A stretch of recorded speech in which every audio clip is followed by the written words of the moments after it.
네, 전문가와 산불 상황 자세히 짚어보겠습니다. 이영주 경일대 소방방재학부 교수 나와 있습니다. 우선 궁금한 게 오늘 좀 경북 지역 그리고 울산 이런 지역에 비가 좀 왔습니다. 그래서 네. 울산 울주군 온양읍 여기서는 완전 진화가 됐다는데 여기는 한 10mm 정도 왔다고 하거든요. 네. 아무래도 좀 도움이 많이 됐겠죠? 예, 맞습니다. 사실 말씀하시는 울산, 울주군 같은 경우에는요, 상당 부분 비가 한 10mm 이상 와가지고요. 또 여기 같은 경우는 타 지역에 비해서는 상당히 또 어느 정도 산불 진압률이 조금 높았던 지역이거든요. 네. 여기에 비까지 충분히 내려주면서 좀 완전 진화가 된 이런 상황이라서 그나마 다행인 부분으로 생각이 됩니다. 다만 이제 문제가 되는 우리가 지금 가장 화재 확산세가 큰 의성 화재, 또 의성 화재로 의해서 연결된 안동이랑 그다음에 이제 영덕 지방 이쪽 같은 경우도 오늘 일부 비 예고가 있었습니다만 예고 당시에도 상당히 비가 적게 오는 이런 상황이었지만 오늘 마찬가지로 한 10분 정도 잠깐 내렸던 이런 상황입니다. 1mm가 채 안 됐는데요. 그러다 보니까 사실은 주불이라든지 산불 이 확장세를 꺾는 데는 상당히 좀 어려움이 있을 거고요. 기대하기는 좀 어려울 것 같고요. 다만 이제 이 낙엽이라든지 이런 거 어느 정도 이런 이제 건조한 상태를 조금 더 이제 완화해 주는 부분, 그래서 확산세를 조금 더 지연시켜 주는 이런 역할 정도는 어느 정도 할 것으로 기대를 하고 있습니다.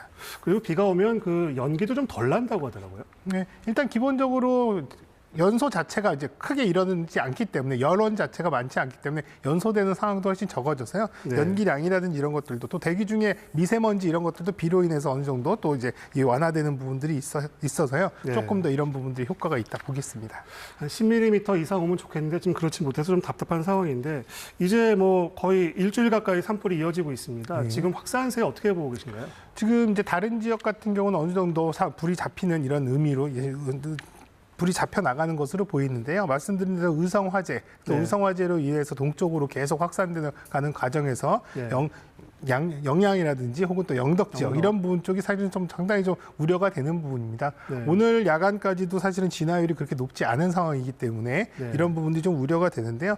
다만 문제는 내일부터 이번 주말이 상당히 좀 고비가 될 것으로 보이는데요. 왜냐하면 이번 주말 오늘 내일은 사실 비가 온 직후라서 습도가 어느 정도 유지돼서 확산세가 일부 주춤하겠습니다만 내일 모레부터는 다시 또 건조한 상태가 다시 이루어지기 때문에 확산세가 다시 또 강해질 가능성도 있고요.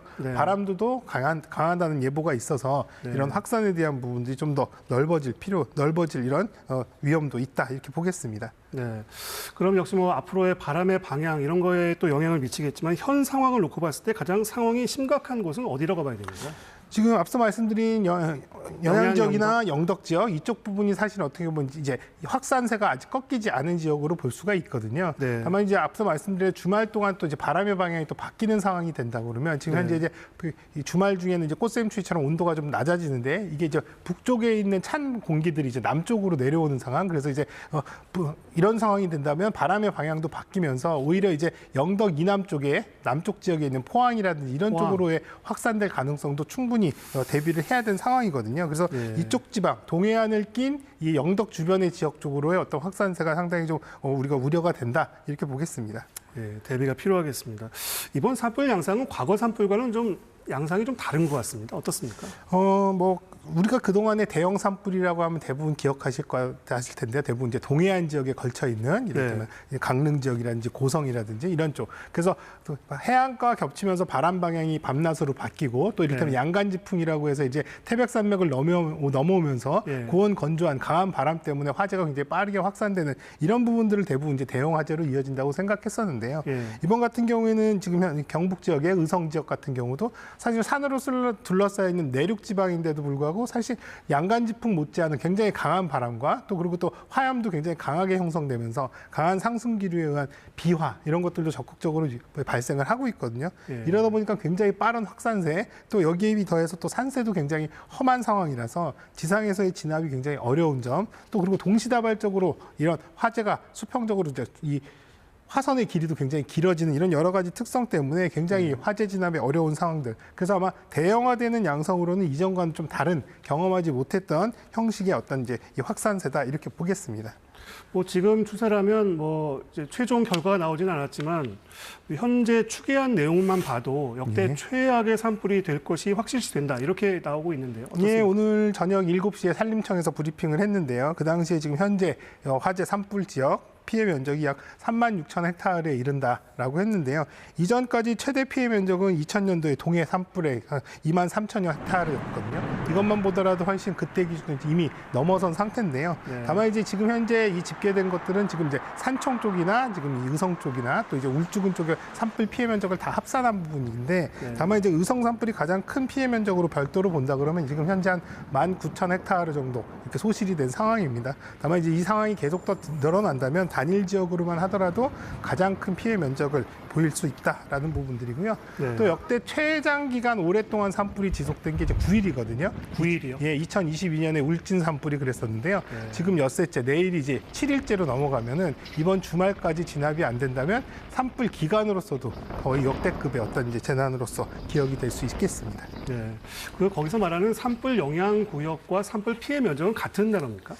비슷하면서도 약간 좀 차이는 다릅니다. 산불 영향 구역은 실제로 직접적인 소실된 이런 지역뿐만 아니라 네. 접근 제한이라든지 여러 가지 간접적인 피해가 발생하거나 또 우려가 되는 지역을 포함해서 얘기를 하는 거고요. 산불 피해 면적은 순수하게 소실이 된 면적으로 산정을 하기 때문에 네. 대부분 이런 부분들이 크게 차이가 나진 않습니다만 약간의 차이는 의미적으로는 차이가 있다 이렇게 보시는 게 맞겠습니다. 네, 그렇군요. 뭐 이렇게 피해가 커진 건 뭐 우리가 알기로는 강한 바람 빼놓고 얘기할 수가 없을 것 같은데 이번 산불은 그러니까 양간지풍하고는 관계가 없는 거죠? 예, 양간지풍의 직접적인 지역적인 어떤 특성과는 좀 다르긴 합니다만 어찌됐든 네. 여기가 산으로 둘러싸여 있는 분지 형태, 그래서 네. 이 산을 넘어오는 바람들도 어쨌든 넘어오면서 굉장히 고온의 건조한 강한 바람으로 형성되는 이런 부분들이 있습니다. 네. 또 한편으로는 이 바람의 방향들이 굉장히 걷잡을 수 없이 네. 그때그때 바뀐다는 점, 이런 것들이 상당히 좀 어려운 부분이었는데요. 네. 산불 같은 경우에 기본적으로는 바람의 세기, 그다음에 바람의 방향 이런 것들이 사실 진압을 굉장히 어렵게 하는 결정하는 요소이기 때문에 이런 두 가지의 요소들이 상당히 좀 복합적으로 어려운 현상들을 보여주고 있다 생각이 듭니다. 네. 뭐 의성 같은 경우 산불 확산 속도가 뭐 시간당 8.2km였다고 하는데 이게 어느 정도인지 좀 감이 안 오는 부분도 있어서 어느 정도입니까? 예, 실제로 뭐 여기 8.2km라고 하면 이게 정말 빠른 걸까 생각하시지만 이전까지 가장 빠른 이 산불의 확산 속도는 2023년에 이 산불 확산 속도가 한 5km 정도, 시간당 5km 정도였으면 네. 5km 정도인데 굉장히 역대급이라고 얘기를 했었거든요. 근데 네. 이번에 8.2km는 그거보다도 더 빠른, 더 많은 이제 확산세인데요. 이걸 네. 좀 쉽게 어떻게 설명을 드리면 이해하기가 쉬울까 저도 좀 생각을 해봤는데 네. 지하철역, 서울에 있는 지하철역 한 구간의 평균 거리가 1km입니다. 네. 그러니까 1시간 동안 8개의 지하철 역사를 이동한 거리 정도. 그러니까 네. 서울 시청에서 강남역 정도까지 화재가 확산되는 상황이었다. 이렇게 보시면 조금 이해가 되실 겁니다. 그렇군요. 그 산불이 워낙 심하면 그 산불 자체가 또 강한 바람을 만들 수 있다고 하더라고요. 왜 그렇습니까? 이게 지금 화염풍이라고 얘기도 하고요. 뭐 강한 상승기류를 형성하는 건데요. 이를테면 산불이 화세가 커지면 부력에 의해서 그 공기들이 굉장히 빠르게 위로 상승하게 되는데요. 네. 이렇게 상승하게 이제 지면에서 공기들이 위로 상승하게 되면 밑에 부분에 또 바람들이 주변에 있는 바람들이 이 상승한 공기를 채우기 위해서 빨려 들어오거든요. 네. 그럼 이런 것들이 계속 연속적으로 이제 순환하게 되면 없던 곳에서도 산불이 나면 바람이 굉장히 강하게 부는 이런 현상들이 나타나는데요. 네. 그래서 실제로 주 풍향이라든지 풍속보다도 현장에서 굉장히 강한 바람들을 경험하게 되는 이유가 산불 현장에서는 바람이 많이 불어서 산불이 발생하기도 하지만 산불 때문에 또 바람이 발생하는 이런 상황들이 계속 반복되는 겁니다. 악순환이군요. 그리고 이번 산불의 사망자가 상당히 많습니다. 뭐 왜 이럴까요?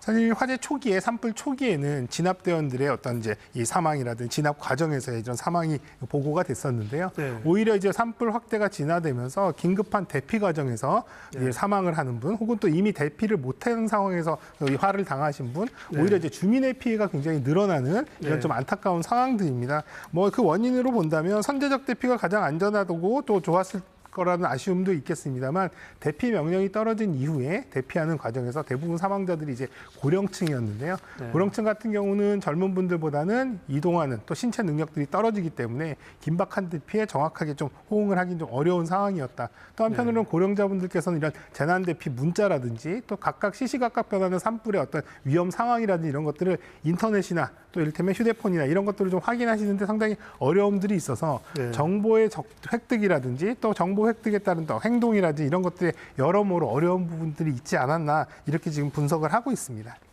알겠습니다. 그 보도물을 조금 더 보고요. 계속 이야기 나눠보도록 하겠습니다. 네.